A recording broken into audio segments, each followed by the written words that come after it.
골로새서 2장 3절과 10절입니다.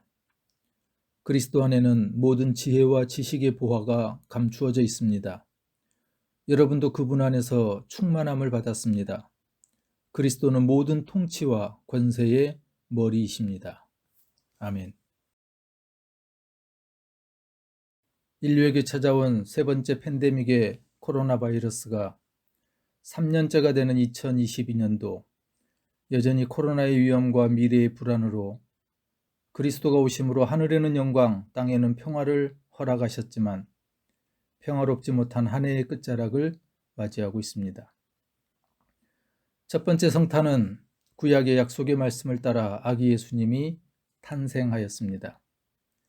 첫 번째 성탄의 예수님은 다윗의 혈통을 이어받은 왕족으로 다윗의 동네 베들레헴에서 말 구유에 가장 낮고 비천한 환경에서 태어나셨습니다. 예수님의 말 구유의 탄생은 최고의 왕이 가장 낮고 낮은 곳으로 오신 것이었습니다. 첫 번째 성탄의 소식을 가장 먼저 들은 것은 목자들이었습니다. 당시의 목자들은 자기 소유의 양들을 돌보는 사람들이 아니라 다른 사람의 양들을 돌보고 품삯을 받는 낮은 계급의 사람들이었을 겁니다.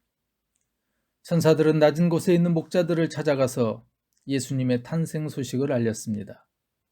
그리고 예수님은 3년의 공생의 기간에 병들고 가난한 죄인들의 친구가 되었습니다. 그러나 오늘날 첫 번째 성탄의 주인공 예수님은 보이지 않는 성탄의 계절입니다. 거리에는 화려한 조명과 성탄 선물이 연말을 맞이한 사람들의 기분에 맞춰져 예수 없는 성탄이 되어 사람들을 들뜨게도 합니다. 그런데 아무리 성탄 축제가 화려하고 다양하게 펼쳐지고 동방박사들의 황금, 유향, 모략 등의 버금가는 멋진 선물이 있다 할지라도 정작 성탄의 주인공이신 예수님이 안 계신다면 성탄은 아무런 의미가 없습니다. 성탄절은 예수 그리스도만으로 충분하여야 합니다. 복된 성탄주일에 성탄의 주인공이신 예수 그리스도를 만나는 축복이 있기를 소원합니다. 예수님의 탄생 소식을 들었던 목자들처럼 아기 예수님을 만나는 시간이 되기를 소망합니다. 예수 그리스도로만 충분했던 첫 성탄이 예수 없는 성탄으로 변질된 것처럼 현대 교회에도 그리스도만으로 충분하다는 진리가 안타깝게도 사라지고 있습니다. 사도 바울은 골로새 교회에 보낸 편지에서 그리스도만으로 충분하다고 오늘 본문의 말씀에서 말합니다. 그리스도 안에는 모든 지혜와 지식의 보화가 감추어져 있습니다. 여러분도 그분 안에서 충만함을 받았습니다. 성탄의 주인공이신 예수가 없는 성탄절을 지내는 것처럼 교회는 그리스도만으로 충분한 것을 잃어버리고 세속적인 것들로 포장된 거짓 복음의 유혹에 빠져 있습니다. 존 메가더는 그의 책 그리스도만으로 충분한 기독교에서 거짓 복음의 유형들로 심리학, 실용주의, 신비주의라고 하면서 초대교회의 영지주의에 비교하여 이와 같은 것들을 신영지주의라고 불렀습니다. 교회는 그리스도만으로 충분하다는 것을 힘을 다하여 받아들여야 합니다. 그리스도의 은혜이면 충분합니다. 교회는 그리고 이 시대를 살아가고 있는 그리스도인들은 그리스도만으로 절대적인 충분함이 있다는 것을 확신하고 그리스도를 더 잘 알고 그리스도를 더 열정적으로 섬기며 더욱 그리스도의 형상을 닮아가야 합니다. 그러나 오늘날 사탄이 교회를 무력하게 만든 전략 때문에 그리스도만으로 충분하다는 이 확신이 퇴조하는 현상을 보이고 있습니다. 세속적인 심리학, 신비주의, 실용주의, 철학, 율법주의, 금욕주의 등을 각색하여 믿음의 순수성을 희석시키고 복음의 능력을 악화시켰기 때문입니다. 그리스도의 이 부요함을 잃어버린 결과 잘못된 교리, 율법주의, 인본주의, 세속화 등의 흐름이 교회 안으로 침투했습니다. 신학은 점점 인본주의로 변해가고 교회는 프로그램이 예배와 전도를 대신하였고 신학교는 성경을 연구하고 설교하는 법을 훈련하기보다는 심리학, 리더십을 더 우선하여 가르치는 기독교 신앙의 기초는 흔들리고 있습니다. 이처럼 그리스도의 충분성에 대한 확신을 잃어버리는 것은 교회를 매우 위험하게 합니다. 교회는 세상에서 영향력을 상실하고 세상의 주장과 흐름에 따라 흔들리며 세상을 향하여 소망을 주기는커녕 세상으로부터 비난을 받는 등 무기력하게 침체된 모습을 보이고 있습니다. 그리스도인에게는 부족함이나 결핍한 것이 있을 수 없다는 것이 성경의 가르침입니다. 사도 베드로는 그리스도만으로 충분한 것을 베드로서에서 이렇게 증거합니다. 하나님께서는 우리가 그를 알므로 말미암아 생명과 경건에 이르게 하는 모든 것을 그의 권능으로 우리에게 주셨습니다. 베드로후서 1장 3절의 이 말씀처럼 그리스도에게는 부족함이나 결핍한 것이 존재할 수가 없습니다. 그리스도께서는 신령한 능력으로 생명과 경건에 이르게 하는 모든 것을 이미 우리에게 허락하셨기 때문입니다. 그러므로 우리는 그리스도만으로 충분하다는 것을 발견해야 합니다. 그리고 우리가 필요로 하는 것에 대해서도 모든 것을 우리에게 주셨습니다 라는 이 말씀처럼 그리스도의 공급하심 안에서 완전한 충분성을 발견하여야 합니다. 초대교회에도 그리스도의 충분성을 의심하고 다른 복음을 따랐던 이들이 있었습니다. 영지주의자들이 그랬습니다. 교회 역사에서 그리스도만으로 충분하다는 것을 처음으로 의심하고 부정한 것은 영지주의였습니다. 영지주의자들은 물질은 악하고 영혼은 선하다고 믿었으며 그리스도가 하나님이면서 또한 인간의 육신을 취할 수 있는지에 대해 이단적인 설명을 하였습니다. 결국 이 영지주의의 영향에 현혹되어 많은 사람들이 그리스도만으로 충분하다는 이 확신을 저버리는 안타까운 일이 교회 안에서 일어납니다. 그리스도만으로 충분한 것이 진리임에도 영지주의는 더 많은 것, 더 완전한 영적 원천에 대한 거짓된 약속을 제시함으로써 그리스도만 충분한 것에 대하여 공격하였습니다. 그리고 영지주의는 사라지지 않았고 역사 전반의 흐름에 영향을 끼쳐 교회를 오염시켜 왔습니다. 존 메가더는 오늘날 교회에 나타나는 이 신영지주의의 주요 경향이 심리학, 실용주의, 신비주의라고 하면서 신영지주의에 물든 기독교를 다음과 같이 진단합니다. 심리학에 물든 기독교라고 말합니다. 교회가 인본주의 심리학에 사로잡혀 있는 것은 신영지주의의 가장 전형적인 현상입니다. 심리학의 문자적 의미는 영혼의 학문을 뜻하는 것으로 기독교적 의미를 가진 단어이기 때문에 그리스도 안에서 온전해진 사람만이 인간의 영혼을 연구할 자격을 갖추었다고 할 수 있습니다. 그러나 실제로 심리학은 영혼을 연구할 수 없으며 인간의 행동을 연구하는 일에만 국한됩니다. 현대 심리학 사상은 무신론적 개념으로 특정한 기법을 통해 사람을 변화시킬 능력이 있다는 가정을 바탕으로 전개한 이론에 불과합니다. 교회는 긍정의 힘과 같은 세속 심리학의 여러 이론을 수용하였고 이런 심리학의 영향력은 교회를 혼란스럽게 하였습니다.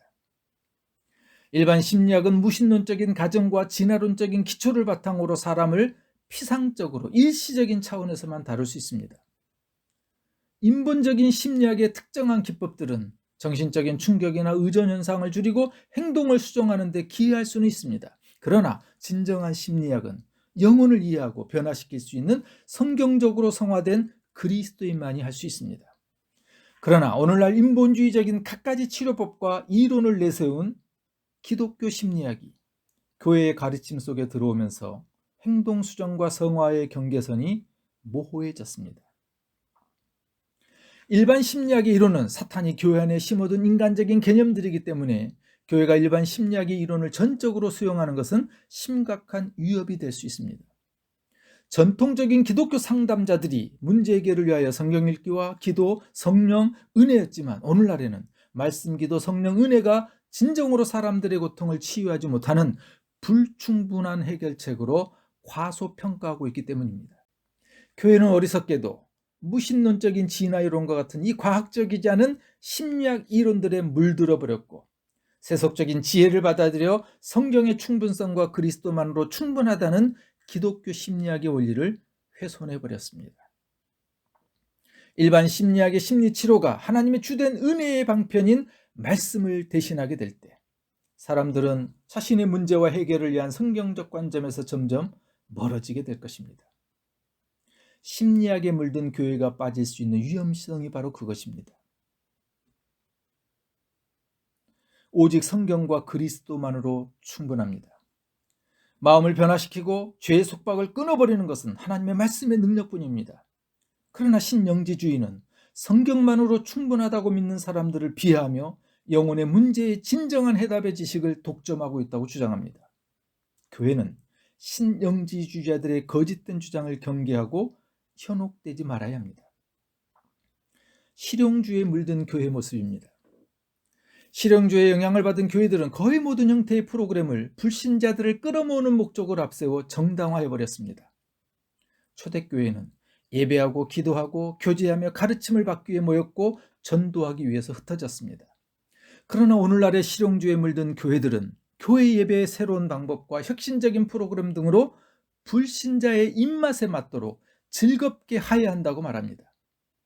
실용주의는 교회가 세속적인 수단을 통해 영적인 목표를 달성할 수 있다는 것을 바탕으로 하기 때문에 하나님의 말씀만으로는 영적인 목표를 달성하기에는 충분하지 않다고 주장합니다. 이처럼 실용주의로 포장한 인위적인 기법과 인간적인 전략이 교회의 사명 완수에 필요하다고 그들은 믿고 있습니다.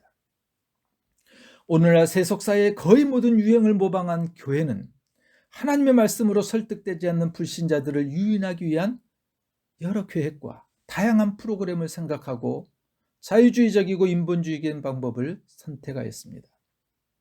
이렇게 실용주의에 물든 교회는 사람들의 심기를 건드리는 것을 두려워한 나머지 사람들의 입맛에 맞는 것을 적용함으로 능력 없는 메시지를 전하게 했습니다.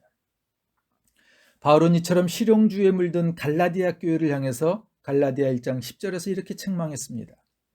내가 지금 사람들의 마음을 기쁘게 하려 하고 있습니까? 아니면 하나님의 마음을 기쁘게 해드리려 하고 있습니까? 아니면 사람의 환심을 사려고 하고 있습니까? 내가 아직도 사람의 환심을 사려고 하고 있다면 나는 그리스도의 종이 아닙니다. 초대교회의 사도 베드로가 오순절날에 설교할 때 사람들의 마음은 찔림을 받았습니다. 사도 베드로는 사람들을 내 편으로 만들기 위해서 그들을 즐겁게 하려 하거나 기분 좋게 하려고 애쓰지 않았습니다. 억지로 긍정적인 반응을 일으키려고 하지 않았으며 성령께서 사용하신 유일한 방법인 하나님의 진리의 말씀만을 선포하였습니다. 그러나 지금 교회들이 사람들을 즐겁게 하여 사람들을 사로잡게 하여 사용하는 방법들은 실용주의적인 접근 방법들입니다. 이처럼 실용주의에 물든 교회는 어떤 것이 편리한 것인가에 관심할 뿐 성경과의 관계에는 별로 관심이 없습니다. 효과 있는 방법론을 성경적인 방법론보다 더 중요하게 여기는 점에서 실용주의는 위험합니다. 바울은 불신자들이 참된 구원을 얻는 믿음을 불러일으키는 것은 하나님의 말씀으로 충분하다고 로마서 1장 16절에서 말씀합니다. 나는 복음을 부끄러워하지 않습니다. 이 복음은 유대 사람을 비롯하여 그리스 사람에게 이르기까지 모든 믿는 사람을 구원하는 하나님의 능력입니다. 그러나 교회의 이 확신은 실용주의의 영향으로 실종되어 버렸습니다. 교회는 다시 주님의 완벽한 말씀만이 충분하다는 것을 신뢰해야 합니다. 하나님의 말씀만이 구원을 이루도록 함으로 가장 효과적인 전도는 하나님의 말씀을 선포하는 것에 달려있고 그리스도인의 훈련과 영적 성장을 위해 말씀의 필요에 충실해야 합니다. 세 번째는 신비주의에 물든 교회입니다. 신비주의는 객관적인 사실이라기보다는 자연 발생적인 느낌으로서 영적 실제는 인간의 지성과 자연적인 감각과는 관계없이 지각된다는 믿음을 말합니다. 오늘날의 기독교 신학과 정반대인 비이성적이고 빈지성적인 뉴에이지 철학은 가장 극단적이고 복잡한 형태의 신비주의가 교회 안에 침투한 예일 것입니다. 그리고 인간을 높이는 이런 신비주의는 표적과 기사운동, 건강, 부요, 번영을 약속하는 거짓 복음으로 변질되어 1세기의 영지주의자들보다 더 교회를 혼란에 빠뜨리며 심각한 위협이 되고 있습니다. 오늘 본문의 말씀을 다시 묵상해 보십시오. 그리스도 안에는 모든 지혜와 지식의 보화가 감추어져 있습니다. 여러분도 그분 안에서 충만함을 받았습니다.